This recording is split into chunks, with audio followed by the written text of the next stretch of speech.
Now, I have on site Professor David Aworawo, Professor of International Relations and Strategic Studies at the University of Lagos. He just graduated another set of students at the undergraduate and graduate level. Congratulations to the University of Lagos on that successful event.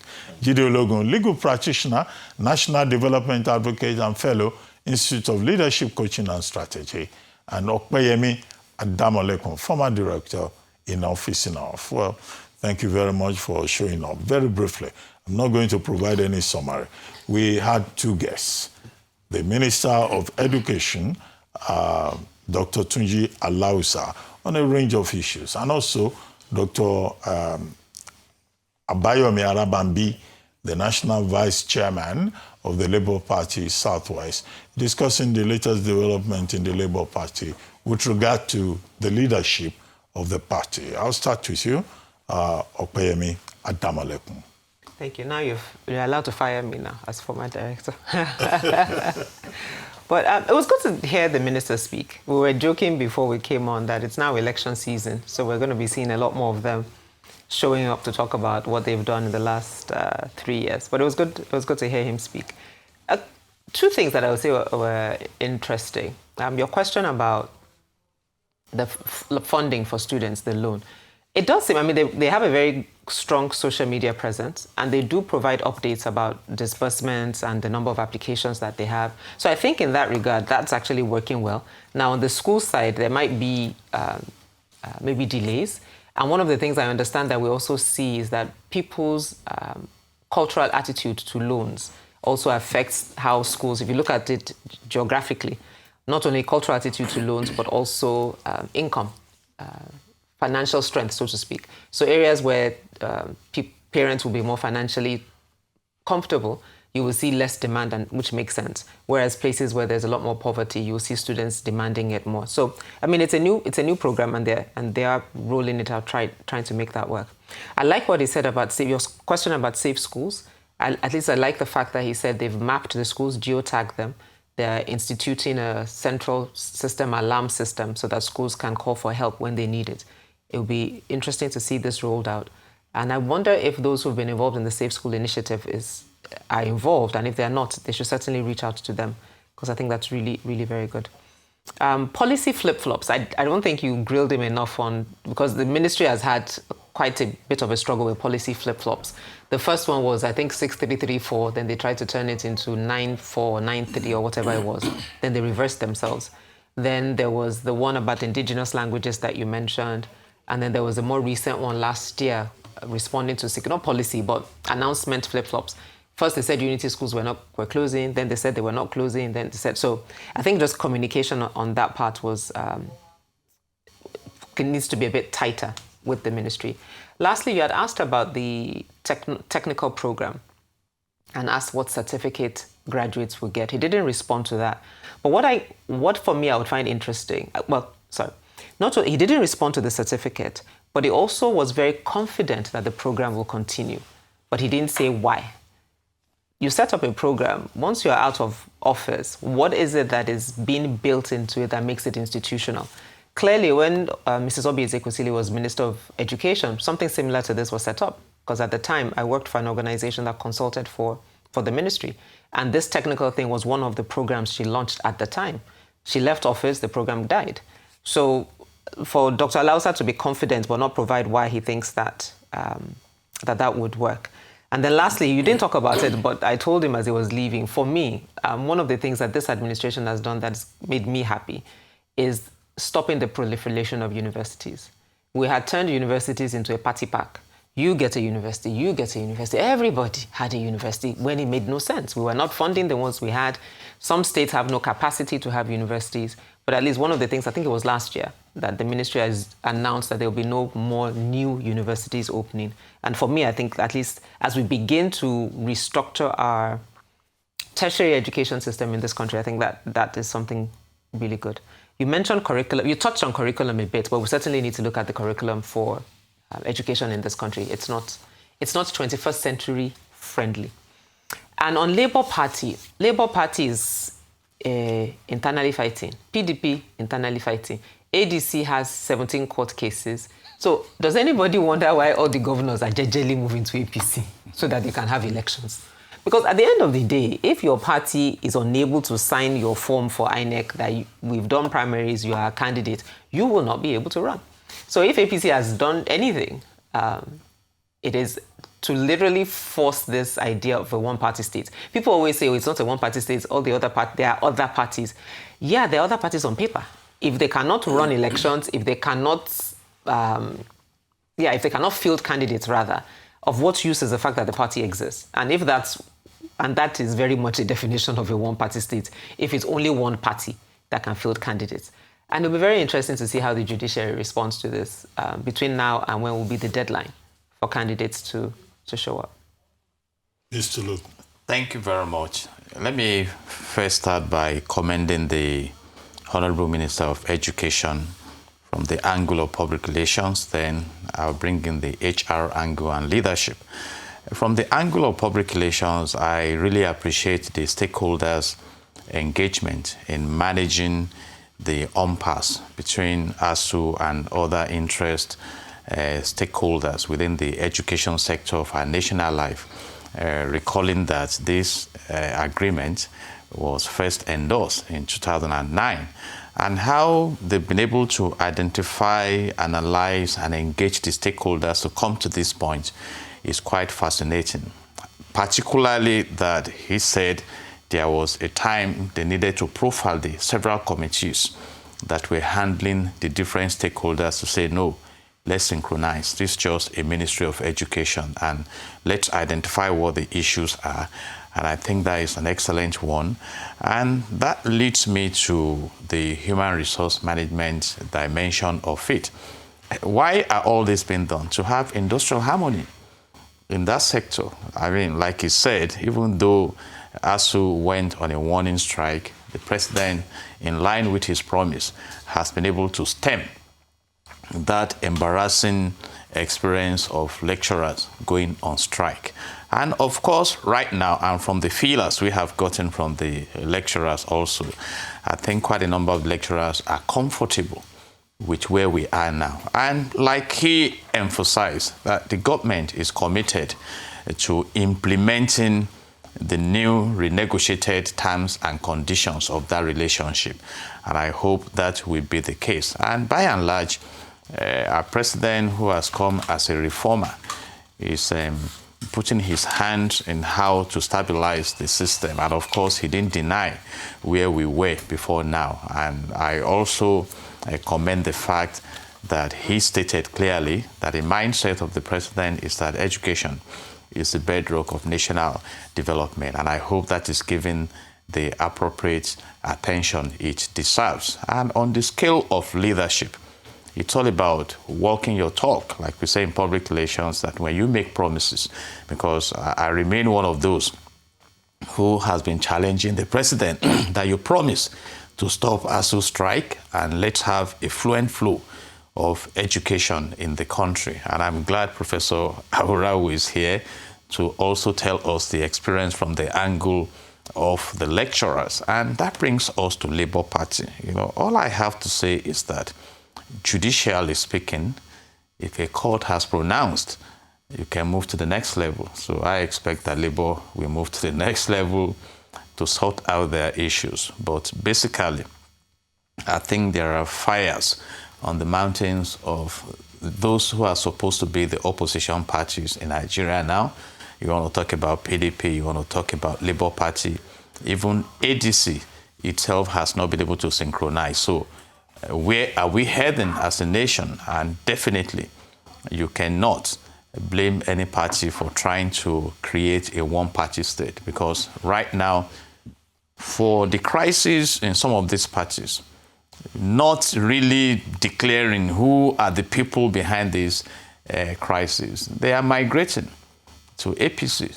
You know, while some of us would have expected that they would have engaged their resources to stabilize the parties and have peace so that we can have the true democracy that we know under the ideal concept. But by and large, 2077 is fast approaching. But I do not see how they are going to synchronize their efforts to really engage the stage as 2027 approaches. I wish them the best. The Court of Appeal is still there, the Supreme Court is still there, and I hope that time will be on the side of the parties. But politically speaking, and with the political technology in town now, I doubt if it will be easy for some of these so-called opposition parties to resolve their internal crisis. Rather, there may be some other internal forces that will be springing up from time to time to hinder that reconciliation. By and large, Nigerians await 2027. But the most important thing to me is that we start gravitating towards good governance and national development. Okay. Professor Aworawo. Yeah, the minister spoke well.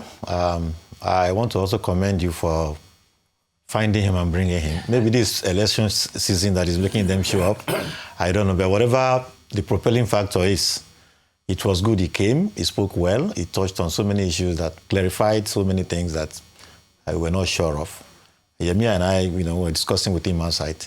He mentioned this, out-of-school children, how they have put in place structures so that even private schools can be part of it, so that you also recall that when we spoke before we came in, after I greeted him, that was also the question I asked him, that I would like to speak more about, out-of-school children, and that I don't think what they are doing is enough, and I'd like to share my ideas with them as to, the other things they could do. So, so many things he talked about that we didn't know of, and by speaking like that, we also know the deficiencies, the areas that, they should do better, where we could, others could assist, so that we have a better education system. But let me just go the order in which you went. Tertiary first, the university ASUU agreement. Yeah, we're having the agreement, was signed, was negotiated and signed, even though, like you were saying, 14 months, but we've been there since 2009. So even if the stretch of 14 months was what it took, it's not bad. But like he spoke, aspects of, these things were, they started implementing even before the agreement was signed. I didn't know that, they negotiated with ASUU to agree that they will pay half of the 8 months that Buhari was holding. Maybe I would engage him after here. If they negotiated and they agree for half, we could renegotiate so that the other half will be paid. Yes, that is not cast in iron and stone. Our colleagues need that money very badly. If they are aware of this, they will be very angry that anybody agreed that half of that will be... Anyway, but that is just by the way. The agreement is good. Yemi and I were also speaking that why is he so confident that there won't be strike again? I know. And I say it's aspirational, maybe just thinking that the structures in place will prevent strike, in a long, long time to come. But implementation, is a major issue. We're talking about the consolidated academic tools allowance. We call it kata. In school, we joke that if government does not implement the agreement, kata will lead to kata kata. Yes, so we expect government to implement so that kata will remain kata. And, there's also provision in the agreement that in a short while, 2-3 years, there will be, renegotiation. Because we're actually not there yet. Like I said last week, it is not yet Uhuru. The amount agreed now is just about $620. Thereabouts, about $620, thereabouts. Prof, I ain't bad. So I appreciate what you have given. No, we appreciate, but we are saying that we are not there yet. We are not there yet. Like Oliver Twist. Yes, we are not there yet. So competitive, really. It's not just Oliver Twist, but... So in 2-3 years, when it will be time to renegotiate, we hope the same good faith, will be manifested. There are a few things the minister said where both of us share the same anger. That in 2020, our children didn't go to school at all. In university, in the federal universities. 2022 was also lost. We had never lost 2 years in 3 years before. And he said, how could that have been allowed to happen? I've also asked that question, and I don't get an answer. But of course, it speaks to the distrust and mistrust that existed at that time. And I also spoke to one other issue you mentioned, that before the negotiation started, the thought was that the ASUU people were some demons, some mulishly obstinate group of people with whom you could not negotiate. He's right. The way Ngige, Adamo, and others, portrayed ASUU, that was the kind of idea or thought people had. But that good faith, see what it has produced. We are not there yet, but there will actually not be strike for some time. Because at least in the next 2 years, there won't be strike. And if they win a second... We had a warning strike. We had a warning strike, yes, for about a week. And, they came and said, look, we are serious. Please don't. And then we said, okay, we didn't even exhaust the period for the warning strike before we start, okay, since the government is speaking like this, let's also build, give, faith. And at the end of the day, it has led to this. So that stability, I'm very concerned about why children will not go to school. For any reason. And we say people are in presidency, people are in, they have a minister, you have Minister of Labour. So we are happy that we are where we are, and we hope that all of those shortfalls, efforts will be made to, fill them moving forward. You also talk about history being out of the curriculum. To be fair to them, it was not under them that history was taken out, but they helped to restore it. He also said, to him, it's incomprehensible. How can children not study their history? Nigeria was almost alone in that until, this reform that took place in recent times. So I commend him for what he have done, and I will pray and hope he will be open to ideas as to how to do better, so that we can have an education system that will be up to standard, that also work for the entire economy. For Labour Party, PDP, they are facing the same thing. I always say that PDP is Nigerian microcosm. I could also say Labour Party is Nigerian microcosm. Everybody is there to pursue his interest. Nobody wants to, calm down for the... He made one point about Peter Obi not having resigned from the Labour Party. Peter Obi's vice presidential candidate in the last election, Baba Ahmed, what's his first name now? Dati, has said the same thing, that look, when he has gone to ADC, that if he doesn't pick the picket, one leg is... must he be, to be fair to Atiku, in 2015, when they contested the primary and he lost, he didn't move away. He supported, Buhari, and they went on. It was in 2019 that he went back to the PDP. I mean, this idea of once I must be president, once I lose out to the primary here, I jumped. It just speaks to who we are, and we need to really change our position. We don't have to be president to help. Like we're talking with the minister now. We are not going to get anything. We were concerned with the education sector, and whatever ideas we can, offer to make the sector better. Why not do that? And let's hope that the opposition will be able to, resolve their contradictions, so they will be relevant in the next election. Can I say something really quick? That with regard to education, your interventions have been quite strictly elitist. You are not talking about the polytechnics, OND, HND, technical education, primary school children. But I spoke about technical education. I spoke about safe schools, which is not university level. Yes. That was general. No, I thought you were talking about how we build middle-level cadre, No, but I made the point. No, but you're right. But I made the point that it's not about setting up new initiatives. That Obiese Kwesili set them up. But once she left, they were abandoned. So until we're structurally intentional about what these things mean for the growth of the nations, they are not sustainable. But his own point of view was the confidence of we've set it up and they'll continue for years to come, the same way he was with strike. But I wanted to talk about the point, just as an aside, on retiring professors. You had asked him that question. You have a special interest in that. Exactly, thank you. I have a very special interest. And Prof is looking forward to that moment. No, but he said... he's covered. Yeah, he is covered. The agreement was 2017. And he said every professor that has retired between 2017 and 2015 will not benefit. That's 8 years. 2025 rather, sorry. That's about 8 years. There cannot be that many professors that will have retired in those 8 years that they should not have included in this agreement. So just an appeal for my constituency of retired professors. If there is a way... As a retired professor's daughter. Exactly. But I mean, his retirement was way before 2017, just for the record though, so it's not for a personal interest in that regard. But if it's possible to actually review that and just look at the numbers, how many professors are we talking about and what can be done? Because if we think of government as a continuum, it was the government of the Federal Republic of Nigeria that made the promise. It wasn't Bola Ahmed Tinubu, it wasn't Tunji Alausa. It was the government of the country. And they served the country. So the country should honor that. Really should. Yeah. One more thing, sorry, Dr. Yes, we are not really elitists. If you remember when I met the minister outside, I didn't speak about university. I spoke about primary education and out-of-school children. So we are concerned with the entire Educational system. And not again, just the point you raised, Doctor, about artisans is crucial.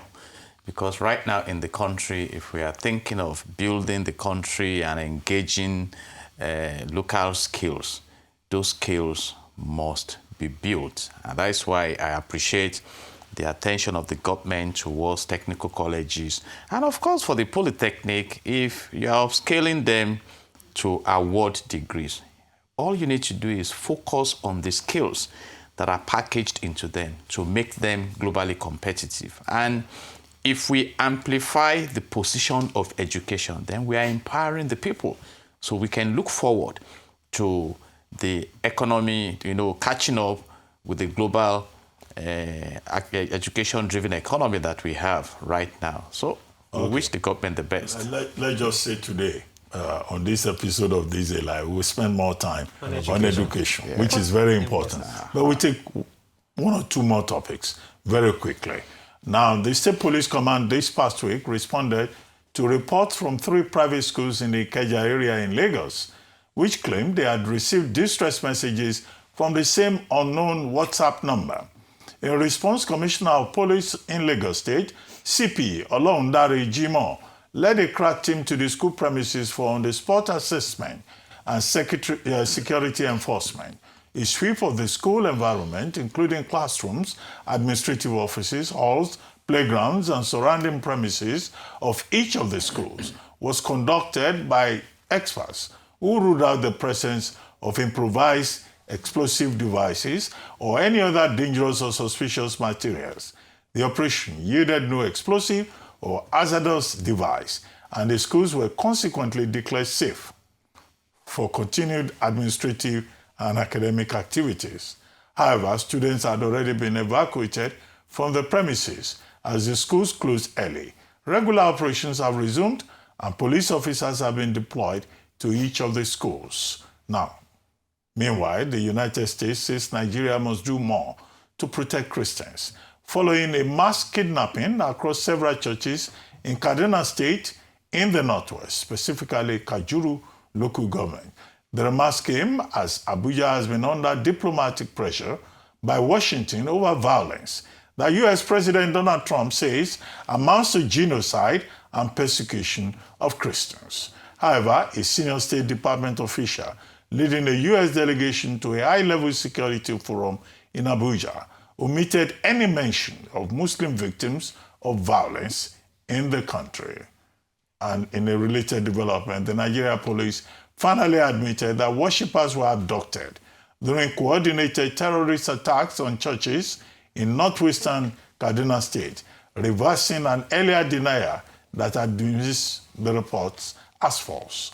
In a statement on Thursday, police spokesperson Benjamin Hundeyin said the force now accepts that the attack occurred and that several people were taken following further verification by operational units and intelligence sources. The police spokesman did not give any numbers, but said subsequent checks by operational units and intelligence sources had confirmed the abduction. A cocktail of issues, security related in that regard. Let me start with you this time, Professor Aworawo. Well, the information that went around that some schools will come under attack, I'm happy that the police quickly began to work and went around and tried to see whether there was any threat anywhere. But of course, for safety, for caution, those schools closed early. But they didn't discover anything. But the swiftness with which they went around, and they were professional because we were following these things as they were developing a few days ago. That is commendable. The minister mentioned something about, when we were talking about safe school, we talked about, this mechanism for knowing where threats exist. When that comes on stream, hopefully it will help to quickly make people know exactly what the situations are when such information comes out moving forward. And that will help to, put things in proper shape. As for the kidnapping in Kaduna, I've said this over and over again, that the narrative of the government that Christians are not being targeted, cannot sell anywhere, because that is not the truth. The truth is that there are many non-state actors that are killing people, kidnapping around the country. Some of them are targeting Christians. Some of them are killing everybody indiscriminately. When we say it, some people tell us that, oh, don't say it. If you say it, it will further bring rift between Muslims and Christians. And we say no. As people who are familiar with conflict and resolution, we have to say it. Because if we don't say it, government will not be able to act right. We have to admit that that exists. The government can put structures in place to, combat it, just as they're putting structures in place to protect everybody. We hope that government will step up, because the kidnappings are coming too frequently, and the violence has not abated despite all the efforts. We commend the efforts of government in Borno, where so much progress is being made, but we hope that so much more will be done to reduce all of these kidnappings to the barest minimum. Yes, thank you, Doctor. Concerning the bomb scare in 2 schools in Lagos, I must commend the CP Olondari for leading, practically by himself, teams to go and comb the environment and confirm that there was nothing of such, and declared the premises safe for normal academic exercise. But I just want to implore that wherever that scare came from, the WhatsApp number or whatever, should be traced with all we have, so that we prevent this issue of hitting up the polity and thinking that the government is lame. And that is on that. And talking about the ugly incidents in Kaduna, I was really disturbed when I read that the Commissioner of Police in Kaduna State tried to cover up as if nothing happened, and some stakeholders. But obviously, it took place, and that narrative had been reversed. And the U.S. government is not reneging on their own position that Christians are being persecuted. So it's now for us to reverse that trajectory. And I want to advise that the government should scale up their actions. And I commend the renewed effort to achieve security in the land. And then, the former president of Nigeria said that corruption was fighting back, it should be expected in change management that these terrorists also, even if we are going to overpower them and overcome them, they will not surrender easily. And it may be the dawn of their exit from our national life, but we must do everything to ensure that we decimate them. And thank God for the support we are having from the US and some other stakeholders. And I wish the country the best in that realm. Very quickly, I think on Kaduna, what's not just important in the fact that they had to reverse themselves. We are denied something happened without investigating. On the President Tinubu's Twitter timeline, where he talks about national issues, his last tweet was January 17 about the Super Eagles. He has said nothing about Kaduna. So, and we must not underestimate what that does in terms of signal how serious we are when citizens are being kidnapped from their places of worship, and then we say Christians are not being targeted or that people are not being kidnapped. But I want to quickly tie that into an issue, another issue of security. I would be remiss of me in what's happening in Lagos with Makoko. There are judgments that the Lagos state government is ignoring, blatantly ignoring. Governor Sanwo-Olu met with one of the residents from Makoko, promised that the demolition will stop, but the demolition has continued to go on. Now, if we want to build private development and at higher, upper scale, Venice is built on water. There's nothing wrong with water. Lagos has a responsibility to provide social services to those in Makoko. You've refused to upgrade the place, but you are now killing people, 2 babies dead, 12 people have died because you're just destroying people's homes. With judgments against you. Is the federal government that owns the inland waterway. So it's actually illegal for Lagos State to be doing anything on water in Lagos. And we now displace people. And if crime increases in Lagos, then we'll say what? You've turned 20, 30,000 people on the streets. Ajegunle, Oworoshoki, Makoko. And Lagos State is looking as if they don't see what is happening or they continue to affirm that they're doing the right thing when you're displacing people and people are dying. Lagos State really must be stopped because this thing is illegal and should be stopped. Okay, finally, briefly. Uganda's military chief says authorities have detained around 2,000 opposition supporters and killed at least 30 people following the country's disputed presidential election. In social media posts, Army Chief Muhoozi Kainerugaba, the son of President Yoweri Museveni, described those targeted as terrorists linked to the opposition National Unity Platform. Opposition leader Bobby Wine remains in hiding after rejecting the election results alongside widespread irregularities. The government denies wrongdoing, while Reuters says it has not been able to independently verify the claims from either side. The United Nations Secretary General has expressed concern over reports of arrests and killings, urging restraint, respect for the rule of law, and protection of human rights in Uganda. Okayemi, I'll come back to you. You are the election monitor. I mean, this is what, term 7, 40 years in office. I mean, it's unfortunate, really, because Museveni came in as a liberator, a reformer. And for him, not only to have his whole family, there's a daughter, there's a son-in-law, there's a wife, like nepotism on fleek in the Ugandan government. But yeah, it's unfortunate, I guess, is really what I could say at this point. Okay, one word. You know, I wonder what is wrong with African leadership and these United Nations and all of that not being able to be proactive in preventing wicked governance. There is another level beyond bad governance. And I just want to speak to that team there that, you know, when Herod stepped out to kill all the male children because Jesus was born, eventually Herod was taken out. So he will leave office one day. You know, it's only God that will leave office. Okay, Well, Prof, one word. Well, it's you that actually should act and act very quickly. Maybe we need Trump to do the Maduro thing in No, please, Prof. in Uganda. The international organization should be more active. That is just a point. On that note, I would like to thank you very much, Okpeyemi Adamolekun, Mr. Ologun, and Professor David Aworawo. You've been watching This Day Live, the Sunday talk show here on Arise News. I'm Ruben Abati from our entire team here in Lagos. It's bye for now, and thank you very much for watching.